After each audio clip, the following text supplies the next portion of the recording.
Welcome to the A.R. Bernard Show. I'm your host, A.R. Bernard, coming to you from the heart of the city in Manhattan with all of the sounds associated with the city. Today, we have a very special guest who oversees the nation's largest school system, educating close to 1 million students every year. He helped create the Bronx School for Law, Government, and Justice. He's an attorney, a father, and the 31st Chancellor of New York City Schools. Please welcome my guest, Chancellor David C. Banks. Chancellor, good to have you with us. Very happy to be here, Reverend Bernard. Appreciate it. So where do we start? I think we start with the numbers. Close to 1 million students. That's the largest school system in the United States, correct? Not only is it the largest school system in the United States, it's the largest by far. Los Angeles is second, and it's almost just about half the size of New York City. So what's the biggest challenge when you have that many students? And we'll get into the diversity of those students, ethnic, racial, religious diversity. We'll get to that. But what's the biggest challenge that you face handling a system that large? You know, I think the biggest challenge that I face is rebuilding trust with parents and families. And I've been chancellor now for about 2.5 years.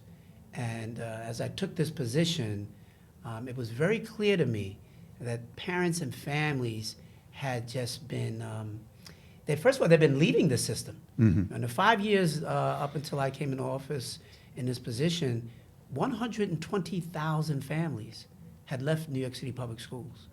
70,000 in just the 2 years prior to my coming into this position. And so I think I realized right away that I was going to have to spend a lot of time together with my team getting parents and families to begin to believe in public education again. And that's been the greatest challenge. I love the way you synthesized all of that into one word, trust. When you found out that you're going to be chancellor, you and I had a meeting. That's right. And we sat down and I asked you about vision, purpose, mission, and you were very clear, passionately clear on what you wanted to achieve. And trust was at the heart of it. 120,000. Now, did they leave New York City or did they leave the New York City school system? Based on our analysis, many of them have left New York City. You know, we've seen a tremendous migration back south, particularly the black community. Yeah. You know, sometimes, Pastor, people are a little thrown off when they hear some of the numbers and what the demographics of the New York City public school system is right now. You know, only 24% of the kids who go to our schools are black or African American. Many people think that the numbers are much higher than that. It's 41% Latino, 17% Asian. In fact, the projections are the next 10 years, there'll be more Asian students in New York City public schools than there are black kids. 15% white, and the white numbers and the black are dropping. Asian and Latino are growing. And so it's a very different New York City school system today than what you may recall 20 years ago. Wow. Yeah, of course, when I was in school system, because I went to public school, it was predominantly white. And we had Europeans, students coming in, because in 4th grade, I was challenged to take on the responsibility of teaching Polish kids who were coming in English. Is that right? Really? And, you know, I did whatever I could to work to get those extra credits, get my way through. But yeah, that's what was happening. Mm-hmm. And that is a tremendous change, a tremendous shift. So how do you build trust? Where did you start? I started by, first of all, engaging. You've got to get out into the community. And I have been all over New York City. You know what's amazing about, first of all, about our school system? It is not only the largest, it is the most diverse. We speak over 180 different languages. The issues that you see in the northern part of Queens are very different than you hear about in the South Bronx. Yeah. And I think it really begins with getting out into the community and having authentic conversations with folks. They've got to know that you care. I'm a product of the New York City public school system. You know, my mom and dad raised 3 boys in New York. I was a school safety agent in our schools. I was a teacher, an assistant principal, founding principal of 2 different schools. When you introduced my bio, one of the things I'm most proud of is the work that we did at the Eagle Academy. Right, And right, that work that right. we've done. We put an Eagle Academy in every borough in New York City. And so folks knew me, but they needed to get to know me even better. And I needed to get to know them. We've got schools where most of the kids are Ukrainian. And then I'll go to another school in a different part of the city, and most of the kids are from the West Indies. New York is an amazing place. I like to say that the whole world lives here. But the way that you rebuild trust is you got to show up, you've got to engage in authentic dialogue, you've got to listen carefully, and then you got to respond to what the people want. And so I think that has really been the biggest thing that we've done, and I think people see that that's what we have been engaged in.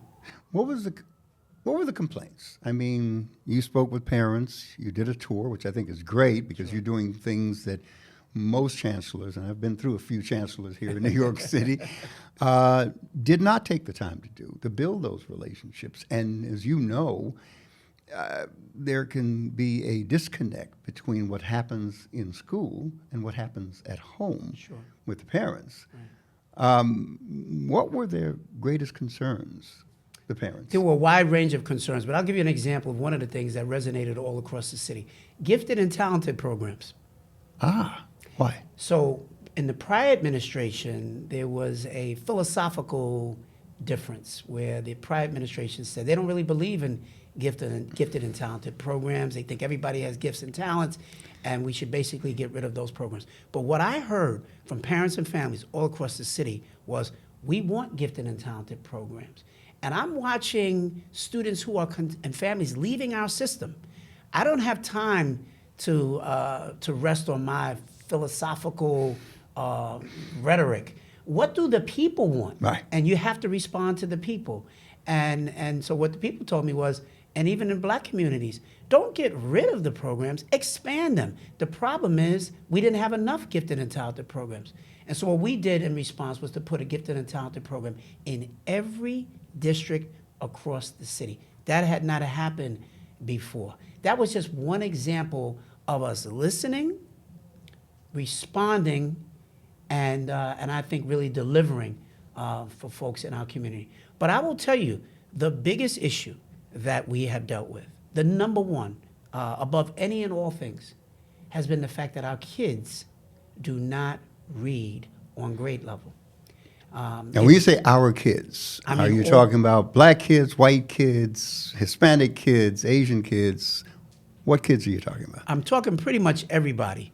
51% of all students across the New York City public school system do not read on grade level. Doesn't matter what color they are, what ethnicity. When you this is common collectively, 51%. Wow. Now, when you disaggregate the data, 64% of black kids don't read on grade level in New York City public schools. 63% of Latino students not reading on grade level. But as I began to explore that, I realized that it was much deeper than what was happening in New York. You know that in the city of Philadelphia, 66% of all the kids in the city of Philadelphia do not read on grade level. 80% in Chicago, over 90% in the city of Detroit. And now think about that. How can you have a school system where over 90% of the kids don't read on grade level? You can have those same results if you never even had a school system and just told the kids just show up one day and take the test. You can get those same exact results. What we have seen is a national crisis of reading and literacy. And what I really began to realize is that it certainly wasn't because of the kids or their families. And in many ways, it was not because of the teachers or the administration. A lot of people like to think that our teachers are lazy and they don't care, and the issues of race. You will have some of that, but that's not the predominant issue that we're facing. We gave teachers all across America a flawed playbook in teaching kids how to read. 25, 30 years ago, Pastor, even if you came from a poor neighborhood, you may not have been granted all the opportunities that life otherwise would afford you, but you learned how to read. And we changed our approach to how we teach kids to read. We got away from the basic foundations of phonics, and we went into something that we refer to as balanced literacy. See, and I want to dig into that because how children learn is critical. That's right. It was a one-size-fits-all. Yeah. But now we're taking the time to understand that children learn differently.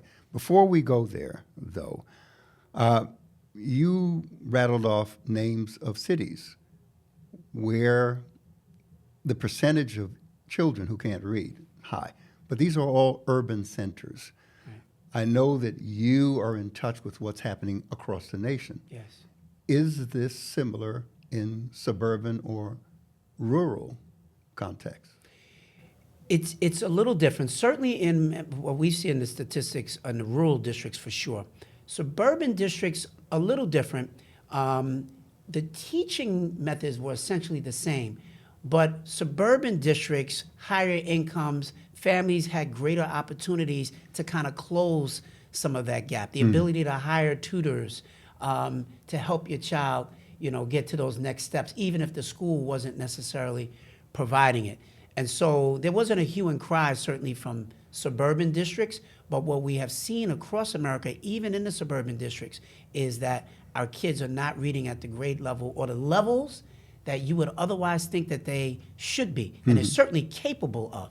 This has affected every district across America, but certainly inner cities have suffered the most. Yeah, and economics. We know the inequities of education and the educational experience. There's a difference between being in a public school in the city where 30 children have to share one or two at one time, microscopes. Right. And then in the suburbs, and I'm being a bit hyperbolic here, in the suburbs, there's one for each student. Right. So, yeah, the economics plays a big role. Sure. But the relationship between student and teacher tends to be different in the urban setting because the teachers are aware of the many factors at play that can be detrimental to the learning experience. Yeah. How much of that is addressed in the training of teachers in the urban centers? I think in many regards, so many of our teachers, even in our urban centers, really get a bad rap. Relationship building between teachers and students is the most fundamental element of any successful classroom or school. And you have that happening in classes all across the city. I can take you in any neighborhood, even the most impoverished neighborhoods, and you will see some of the most brilliant teaching that you will find anywhere. Just because kids go to a school in a suburban district doesn't by definition mean that they're getting access to better teaching. Yeah. They often what they're getting is access to more resources, more art classes, more music classes, more technology. But the fundamentals of good teaching, we have that in neighborhoods all across the city. We've got to lift that up. We've got to celebrate that. We've got to connect the dots so that people understand. We have to tell a better story that great teaching is really happening everywhere. And Pastor, I'll tell you, many of us have not had an opportunity to visit schools all across the city. I have. And I have been blown away by really the level of just academic skill and deep commitment to kids is amazing. And you'll see it in every neighborhood. That's why I really feel profoundly that as we are giving teachers a better script around literacy to give kids the foundational skills that they need to be successful in class, not only will you see more successful kids, I think the way that we even see our teachers will change once they all have a greater level of success. You bring something different. I've been in the city in ministry for 46 years, so 4 decades. I've seen chancellors, interacted with some great chancellors, but you bring a certain flavor that represents someone who's been in the trenches, working with students, understanding the dynamic between students and between teacher and students, between teachers and parents. You bring something quite refreshing to me. Your level of commitment, your passion towards it, I think is exceptional. And it comes across in conversations that we've had. I watched some of the interviews that you've done, watched some of the press conferences that you've done, and all the people I've spoken to, because we have quite a few educators in our congregation. Yes. And they're seeing the difference. They're feeling the difference. So I commend you Thank you. on that, especially in a city with such a robust private school systems that you have to compete with. Right. Is the secret what you've just shared, or is it more? Well, it certainly starts with what I've shared. And I think with the system, and I think the reason why people have responded to me and my team in the way that they have is because it is authentic. You know, they didn't pluck me from some part of the country to come here. I didn't have to do a walking tour to get to know the people of New York. I am New York, born and raised. I'm a Brooklyn, Queens kid. My dad was a New York City police officer. You know, my mother worked for the city and for the state, and they raised 3 boys, you know, in the city. I'm the oldest of the 3. And we went on to do well, and not only for ourselves, but we were raised with this notion that we have a commitment that we have to make to our people, to our city, to our nation. And we believe that. We live that every single day. And I think when I engage with folks in our communities, they feel that as well. I care deeply about this city. I care deeply about the parents and the families. I care deeply about the teachers and the administrators in our school system, and everyone who is involved, from the crossing guards to the folks who are cooking for our kids every single day. Every one of them, there's a commitment that they're all making on behalf of young people. And I'm a person of faith. And really speaking from my faith perspective, when I look into the faces of these young people every day, I truly feel like I'm looking into the face of God. That is how I experience children on a daily basis. And I have a responsibility to bring my level best each and every day. And that's what I'm trying to do. And I think that resonates with people in our communities. And I also believe very deeply in community. I don't believe that the best answers for the system come from the Tweed Courthouse, where our headquarters is. The best answers come from the people themselves. Yeah. And you've got to engage with the people, and you have to listen authentically and earnestly. And that's what I seek to do each and every day. Let's go back to learning styles. Sure. Because there was full immersion. There was phonics, because we grew up on phonics. Sure. We had to sound it out Right. and have the technical skills. And then things shifted. Immersion, just throw them in fully and somehow they'll grasp it. Right. I always thought it took both. Right.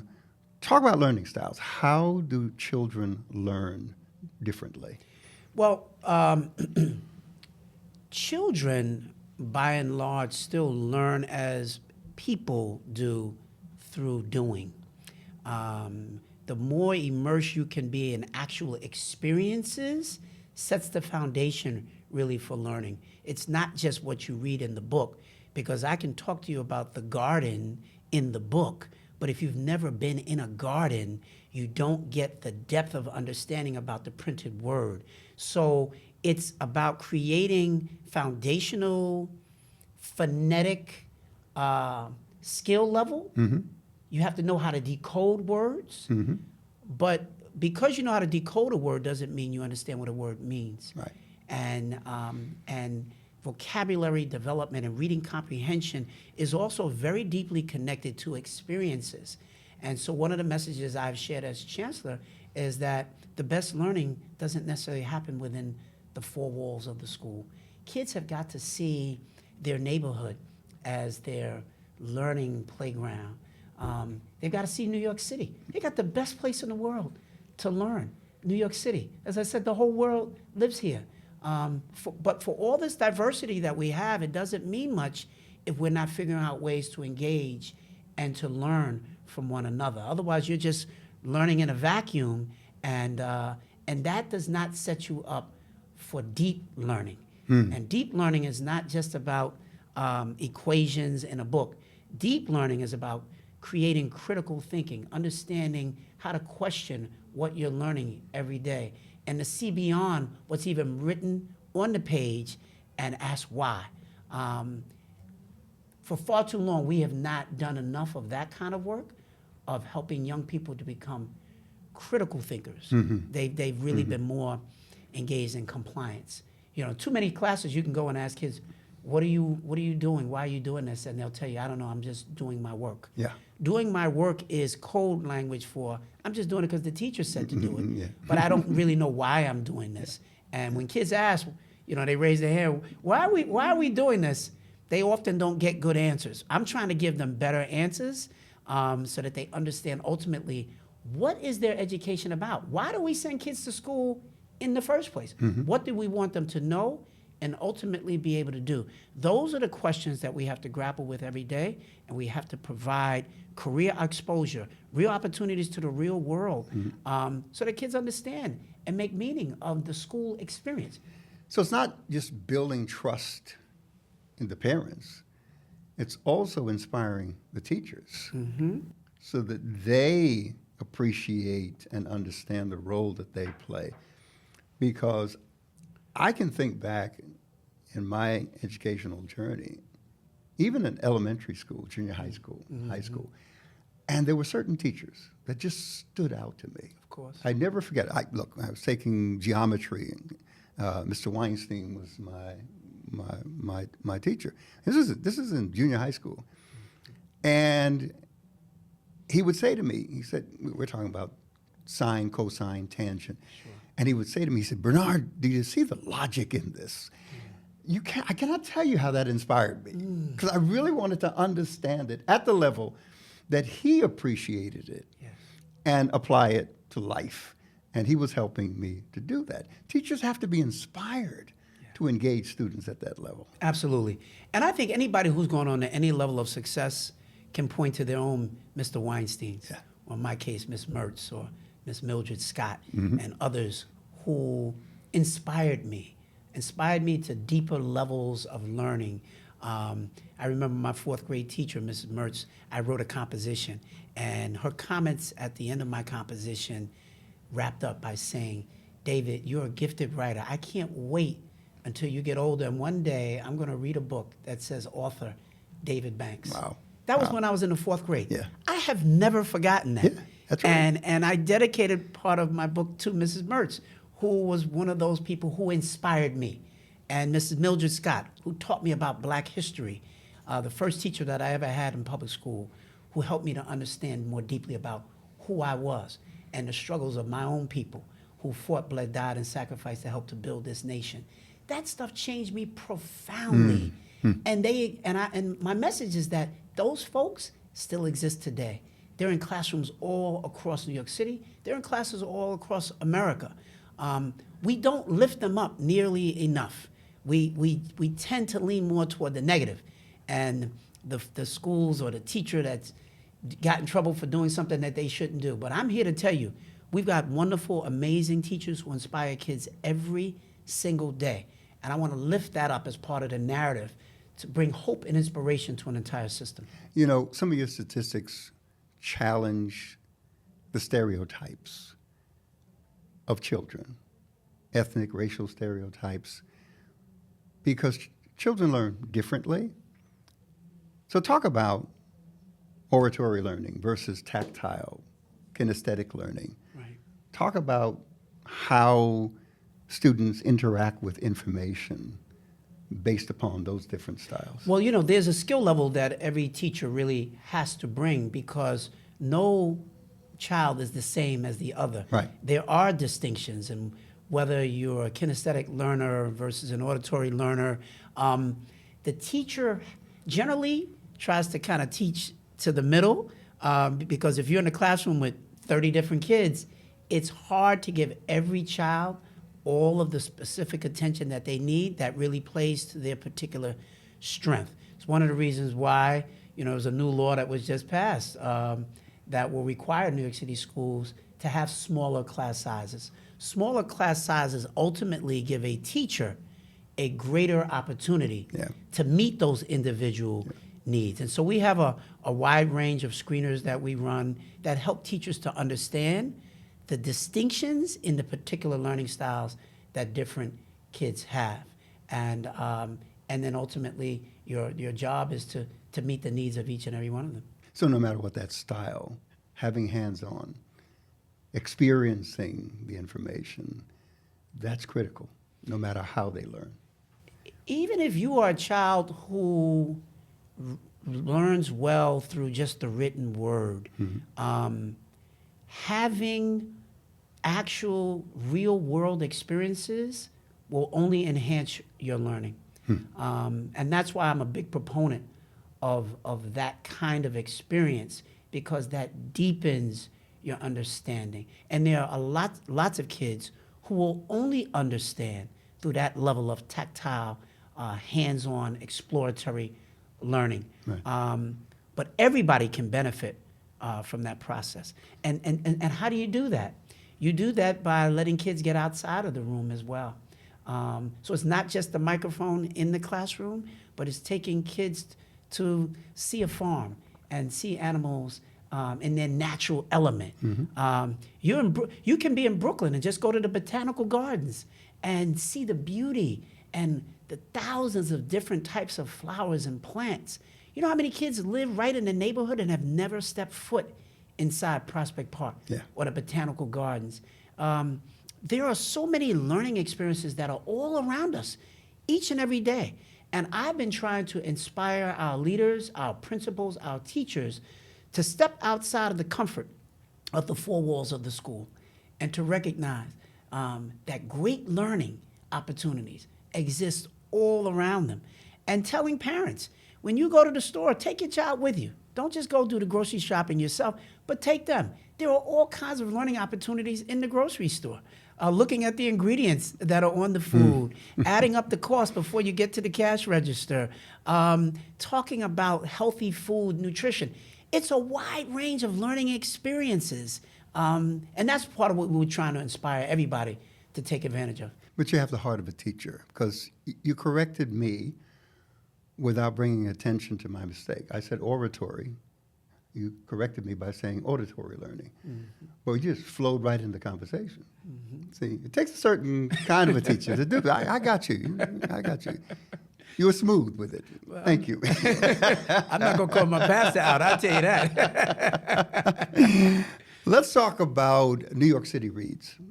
That program. Why was that important to you, and was it effective? You know, the first day that I took my position as chancellor, I got out of my car and I'm making my way up the steps of Tweed. But before I started to make my way into the building, I saw a gentleman, older white guy, standing out in front of the building holding up a sign. And the sign said, "If we would just teach the kids to read." And I said to my driver, "I'm going to go over there and talk to him." He said, "I don't know if you want to bother with him. He's been standing out there for 10 years holding that sign.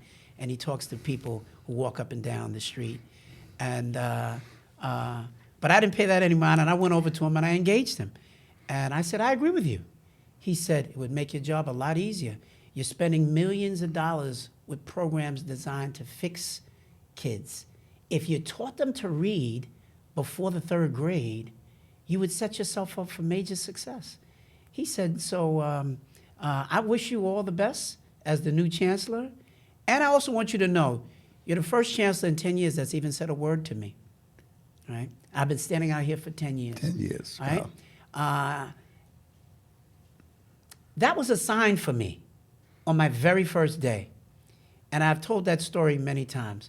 The gentleman's name is Bill Gurian. He's from Cleveland, Ohio. He was a retired teacher. And he said, "We're missing the most basic, fundamental thing that we're supposed to teach kids when they come to school. Parents should be assured that my child is going to learn to read, because you can't even do math at a high level if you don't know how to read." Listen, if you're a person of faith and you want to read the scriptures, if you can't read, you're in trouble. And so that's the most basic thing that we're supposed to be able to deliver for parents and families. And I'm fully committed to putting the system on track. We announced NYC Reads as basically our blueprint. And with that, what we're doing is we've trained every teacher in the city now on what we call the science of reading, which has as its core phonics.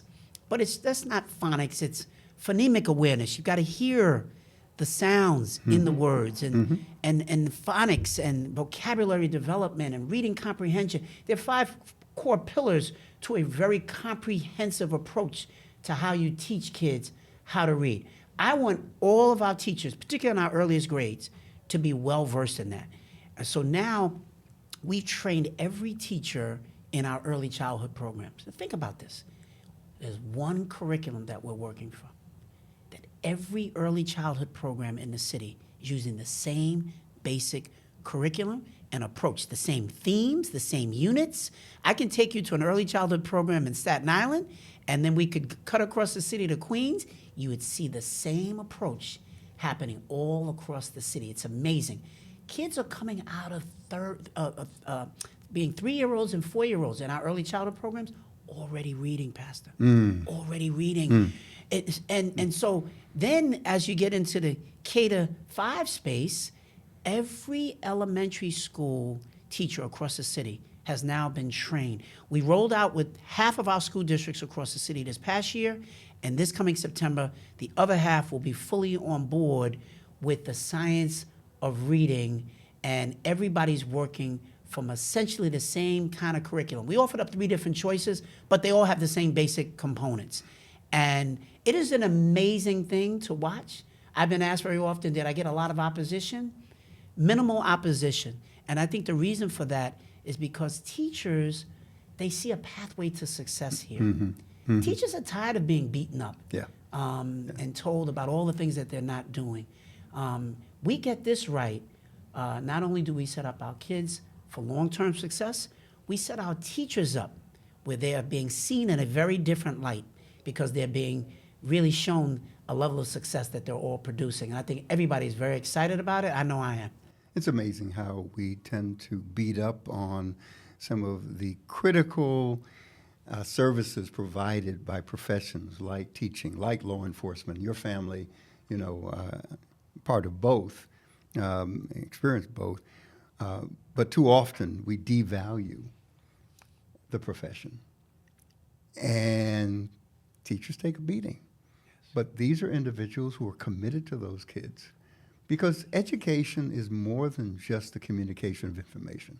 It's the impartation of life. It is moving things from generation to generation.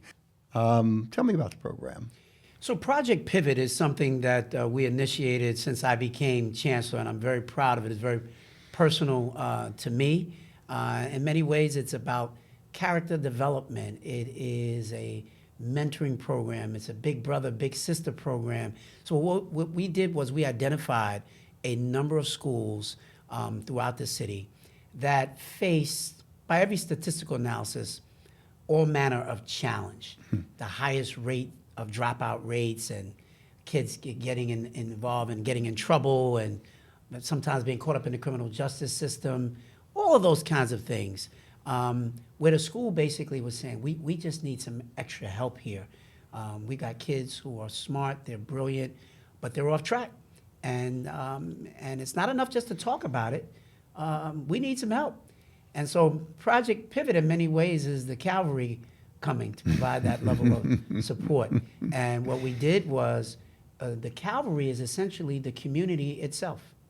And so we've identified over 257 different community-based organizations who've already been in the community doing good work.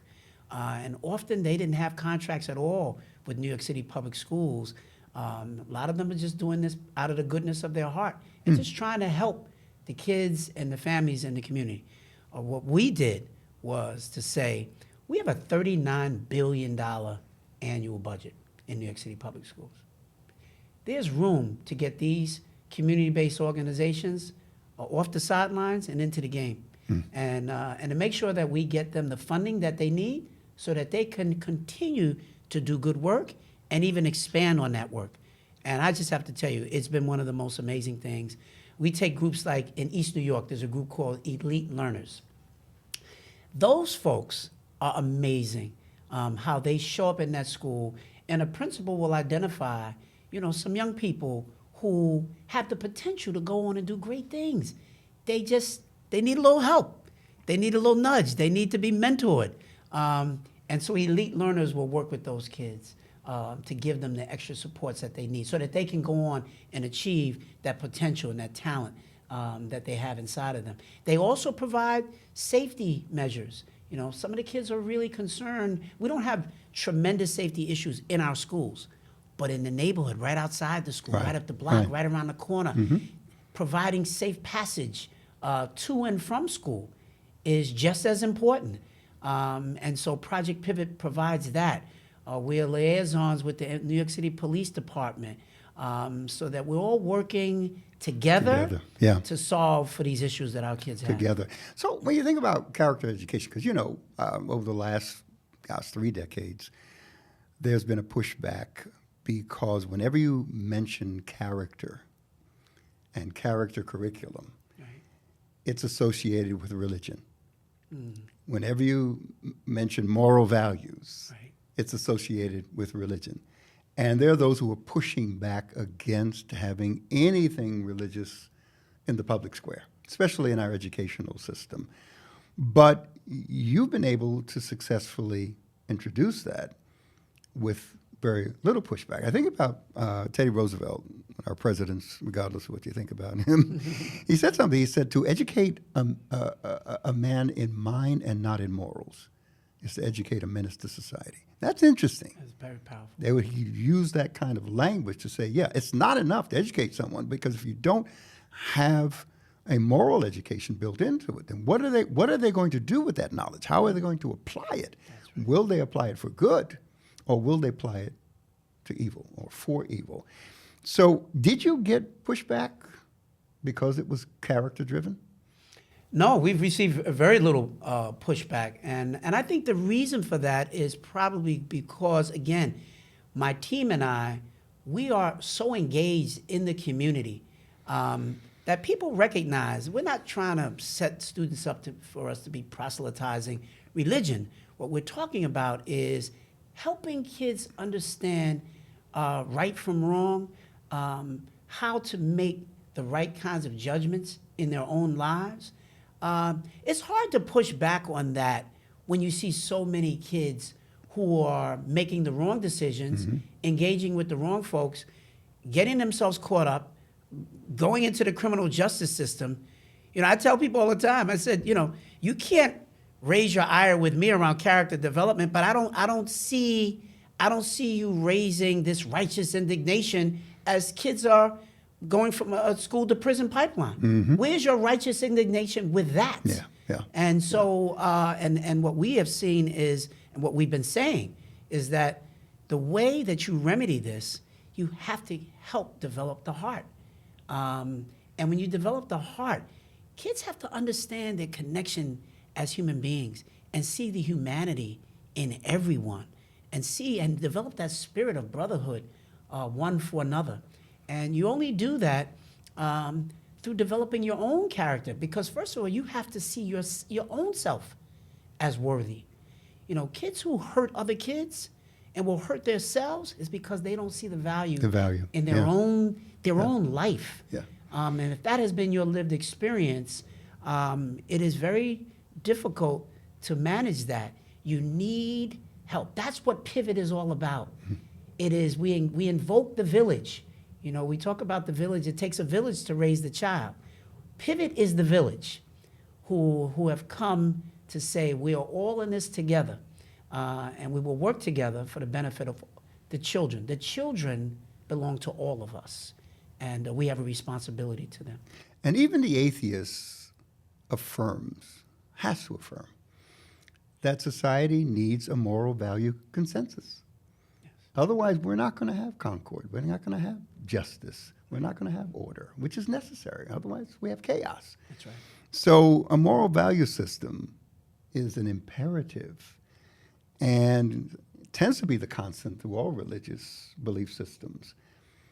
So to reject it because, you know, it's so-called religion is absurd. We need that. And, of course, people of faith, we believe, especially in our faith tradition, our shared faith tradition, that it begins with the life, dignity, and worth of the human person. Regardless of their status, their education, their name, their money, we all bear the image of God. That's right. So it begins with our self-esteem, our self-worth in that image. So the life and dignity of the human person is foundational. That's right. And it was wonderful to know that you were able to exercise it. And I think that when people reach their extreme, they're more open, even if it's religious. If you can get in there and make a difference and change what's going on, bring it in. We'll go along with that. We'll go along with that. So this broadcast is going to air after you appear in Washington, D.C. Before the Senate, right? The House, Yep. the House is going to be Before the House of Representatives. House yeah, of Representatives, Congress, right? And talk about some of the issues that we're experiencing across the country, not just in the educational context, but across the country. It's a polarized society right now, deep divide. Sure. And there are problems between ethnic groups, racial groups. What is your objective? What is the message to the House that you want to bring? My message is essentially that the scourge of anti-Semitism, the scourge of Islamophobia, racism, hate of all kinds, should have no place in our public square, should have no place certainly in our public schools. And as chancellor of the largest school system in the nation, I have a responsibility to ensure that every student and every member of our staff physically is safe and emotionally feels safe to be and show up as their best selves each and every day. And in order for us to do that, we've got to address this scourge of hate. And I've been called by the Subcommittee on Education and Workforce to talk about very specifically about this vile notion of anti-Semitism, which is in fact the #1 hate crime in America, and is what we've watched unfold since October 7th in the Middle East has unearthed a lot of negativity, and it has certainly visited itself in our schools. We've had a number of incidents of anti-Semitism in our public schools. We've had a number of incidents of Islamophobia in our schools as well. And so I've been called to speak to those issues and how we have shown up to meet this moment. And I think we have shown up in a very powerful way with the things that we have done as an administration, retraining all of our principals across the city, engaging community-based organizations, including religious organizations, to help us understand how we can really meet the needs of our kids and our parents and our families and our teachers, and then ultimately education. That the only way that you can fully address hate and beat back anti-Semitism is through education. It's through the enlightenment of the mind. You cannot discipline your way to beating back anti-Semitism. So when you have issues that are rearing their heads, you have to take appropriate disciplinary action, and we do. But the ultimate antidote is to change the mind, change the consciousness, so that young people understand who the Jewish people are and grow to have a deeper appreciation for that history, who the Palestinian and Muslim people are, and so that you don't see them as the other. We've got hate that plays out in America every single day, whether it's homophobia, it's racism, whatever it happens to be, it exists. But the way that you deal with it, ultimately and most profoundly, is through education. And that's what we're working on, that's what we're doing. It is hard work, particularly for a system as large as this.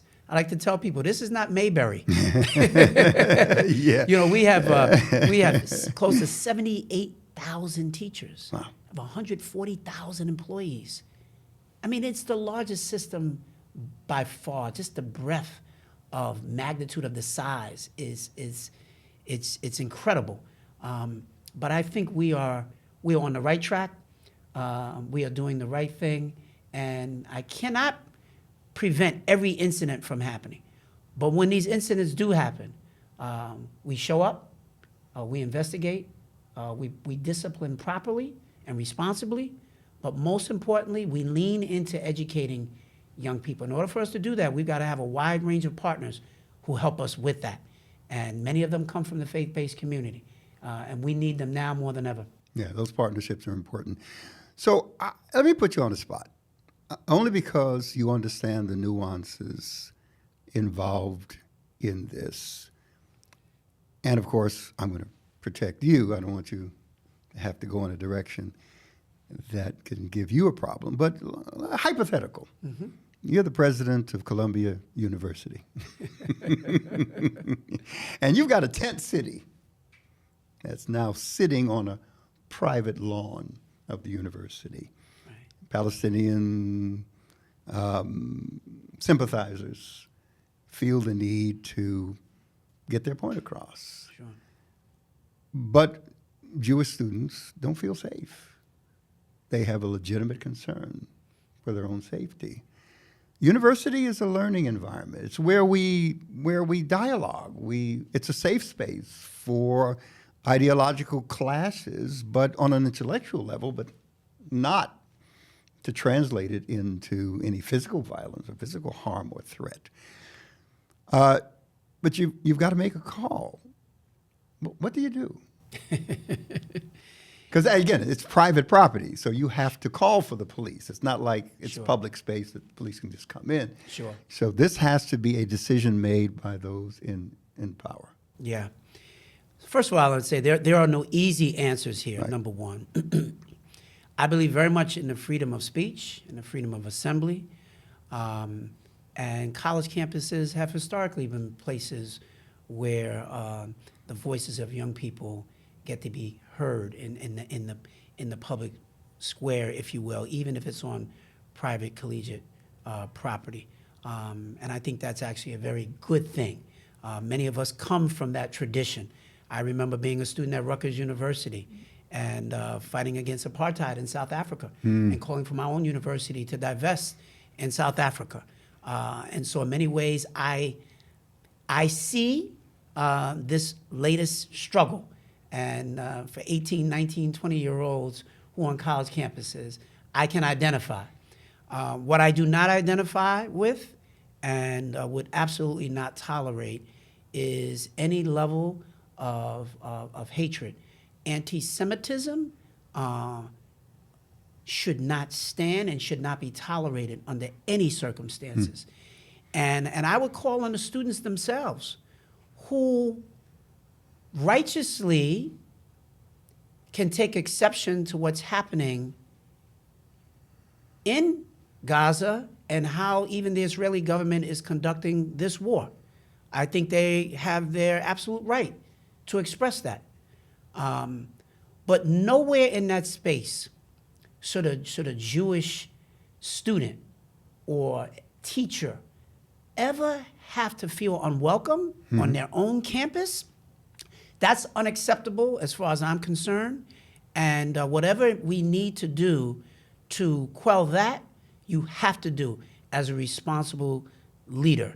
Now, that could involve doing a number of things. And much of that is about how do you engage. Right. Because, again, it's not just the discipline. It's engagement. You have to help people to see each other. So I don't know what's happening behind the scenes. I don't know the parameters of the discussions and the negotiations that are taking place. But calling for Columbia University to divest in groups that are supporting Israel is one thing, and you can have those discussions. But I think it is the responsibility of the leaders, the student leaders, to say unequivocally that anyone who speaks up with a voice that is anti-Semitic has no place as part of this effort that we are part of. And student leaders must stand up and say that clearly, unequivocally. When you don't do that, you diminish the whole argument that you're making in the moment. Yeah. We are trying to meet the moment in New York City public schools. And it is not perfect. But I do lead with a moral center and a value that I believe in the humanity of all people. And that's the Jewish people as well as the Palestinian people. I pray for peace every day. And if I were at Columbia University, I would be doing everything that I possibly could to bring people together, to figure out a way forward. I do not think that you need to engage the police department. I don't think that that is a good signal. And if anything, it just makes people more angry.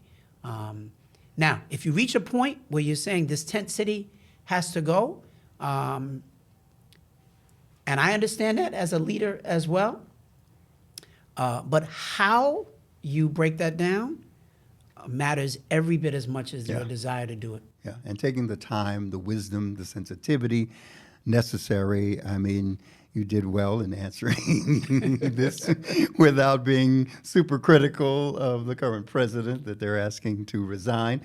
And it's a little different because I'm a product of the 60s. And college campuses, you know, they were very alive in protest. Right. But it was domestic. We had the Vietnam War and we had the Civil Rights Movement. And those were the biggest influences on individuals taking it to the streets, protesting. We were involved. We brought African American studies into our predominantly white high schools that I attended. And we organized around the city to make that happen across the boards. But it was domestic. But now, like with you, it was apartheid in South Africa. Sure. Here, it's the Palestinian issue. It's outside the United States. It's identifying with the plight of those who are not within our context. And it's a little different than when it's here, when it's domestic. Yes. You know what I mean? Yes. But I would tell you, Pastor, also, I just would add this.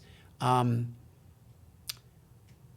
think many of the students at these schools probably don't have the level of connection to their presidents, to their administrators at the schools, who can often be seen as distant bureaucrats, if you will. And I think the campuses where you see there's a deeper connection, it makes all the difference in the world. If you're seen as being in the ivory tower, it fuels the ire of young people. If I were president on any of these campuses, you would see me on the news every day, not in a shirt and tie. I would be out there, I'd be dressed down, I'd be out there in the middle of all of it, talking to young people, not just calling for a meeting in my office. There's connection. See, when you go back to what you said earlier about what it means to be a good teacher, beyond anything that you teach, it's relationship, it's connection. People respond differently when they know you, they trust you, they may not always agree with you, but they know that you have the best interests of the institution and of them at heart. When you can say that from the midst and be it amongst the people and staying out there all night with them in their tents, having conversation, it means people feel you very differently as a leader than if you're the man or the woman president behind the ivory tower in your office, calling for meetings in your office. Very different. I would approach it very differently. I'm going to highlight that because that is a Christian social ethic. It's called subsidiarity. The idea that those closest to the problem understand the problem best. Whether they are empowered to do something about it, that's a different story. But to understand the dynamics of it, you've got to go to the grassroots. You cannot make decisions and observations from the ivory tower. That's right. That's a Christian social ethic that we bring to American society. Too often, we don't even realize that some of the things that we do are based upon a faith framework. Right. And that's very, very important because you're right. You cannot sit in the ivory tower and make judgments. Yes. You've got to get out where the people are, hear what they have to say, be sensitized to them so that your responses to the issues are balanced. Absolutely. They have the sensitivity of those who are actually experiencing it. That's right. Even if you have to make tough decision and a tough call, people will respond differently when they know that you were with them and you heard them. When they don't feel heard, they don't feel respected. Yeah. And they will fight you. We've got just a little time left, and I can go on talking to you, man. This is wonderful. We've got to talk about the migrants. and the impact that the migrant situation here in New York City has had on the public school system. Speak to that. I will offer up something that I think is probably a different perspective than what most people would probably even expect that I would say. I think the migrants coming to our schools in New York City is one of the best things that's ever happened to us. And to me, they represent the latest wave of immigration that has created New York City as we know it. New York City is a city of immigrants. And when you think about the waves of immigrants who've come over the years, when the Irish came here, they were treated horribly. They were considered the worst of the worst.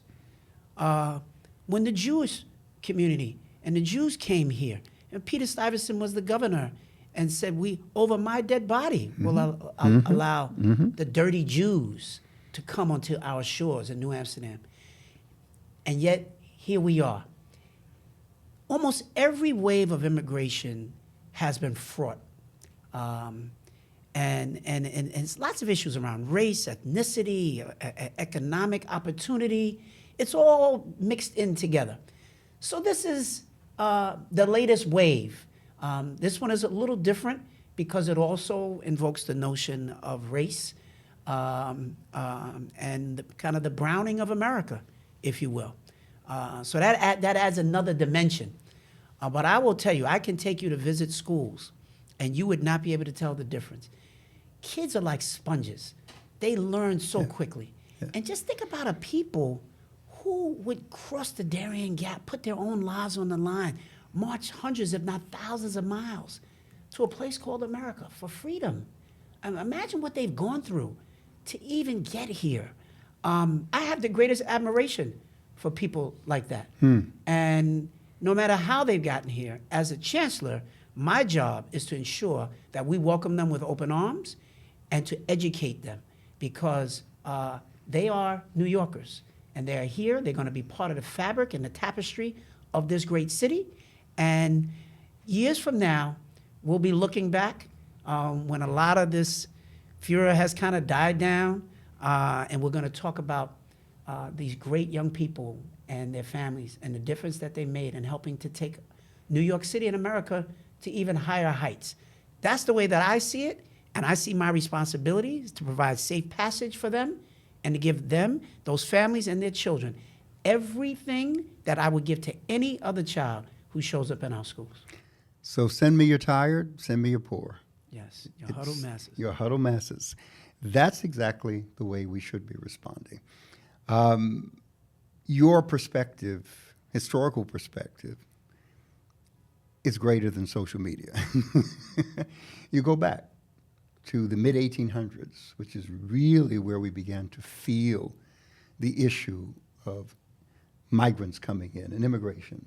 And you're right, the Jews, the Italians, the Irish, and blacks were here, our migration from the South to the North. That has been our story, that has been our history. And too often, we don't have the longer perspective, historical perspective, to appreciate it. Again, I can go on and on. Let's close with this. So, what's next? I mean, school chancellor that has an expiration date. What's next for you? That's a great question. I'll let God guide my path. I didn't grow up thinking I was ever going to be chancellor. But when you get tapped and you hear that voice and you respond, I think that in the school system itself, I'm reading and studying a lot about AI and how I think is going to dramatically change education across America and across the world. And I want to help to position our school system to be ready for that level of transformation, which I think is going to be dramatic. And for myself, I'm, as I said, I'm a person of faith. I don't have any plans for tomorrow. but I know that it will be made clear to me where I should be and what I should be doing over time. But I'm also very keenly aware that tomorrow is not promised to us, and that while we are here, we have a responsibility. My father would tell me, you know, if you think about the vastness of this universe, that we're barely a speck. Yeah. But it's an important speck, our lives and our obligation to why we are here in the first place. Because I really believe that every life has meaning and has purpose, and you spend your life seeking your purpose. I am absolutely living my purpose every single day. So much so that I don't want to go to bed at night. Can't wait to get up in the morning, because my spirit is bouncing every day with the possibilities of new ideas and things that I can do to help while I'm here. And what lie ahead for me, we will see. We'll see. We'll see. But it's great, because when you're in your purpose, the creative juices flow Yes, in ways that we never imagined. that's right. The ideas, the innovations, we're constantly thinking. I mean, we go to sleep because we have to. That's right. I know that feeling. Yes, sir. Chancellor Banks, it's been great having you on the program. Thank you for taking the time to be with us and having an incredible conversation. And you're definitely in our prayers, man, for what you do. You're making a difference. Thank you so much, Pastor. I appreciate it. Thank you. Thank you.